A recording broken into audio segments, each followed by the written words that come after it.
জাতিসংঘ নিরাপত্তা পরিষদ মার্কিন প্রেসিডেন্ট ডোনাল্ড ট্রাম্পের গাজা সংক্রান্ত শান্তি প্রস্তাবকে সমর্থন করেছে। যুক্তরাষ্ট্রের প্রস্তাবিত এই পরিকল্পনায় গাজায় একটি আন্তর্জাতিক স্থিতিশীলতা বাহিনী মোতায়েন এবং ফিলিস্তিনের সার্বভৌম রাষ্ট্র প্রতিষ্ঠার সম্ভাব্য পথ অন্তর্ভুক্ত রয়েছে। ভোটের ফল ছিল 13-0। তবে চীন ও রাশিয়া ভোটদানে বিরত থাকে। খবর দ্য গার্ডিয়ানের।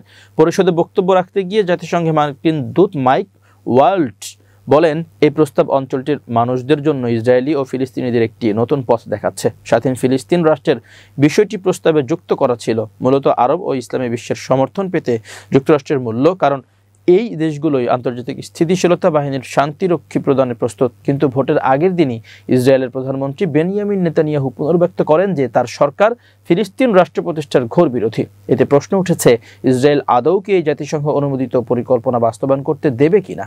ভোটের পর হামাস প্রস্তাবটিকে গাজার উপর চাপিয়ে দেওয়া একটি আন্তর্জাতিক অভিভাবকত্ব ব্যবস্থা বলে মন্তব্য করে এবং জানায় তারা কোনোভাবেই নিরস্ত্র হবে না। এই অবস্থায় প্রেক্ষিতে গাজা সংকট সমাধানে আন্তর্জাতিক উদ্যোগের বাস্তবায়ন এখনও গভীর অনিশ্চয়তার মুখে।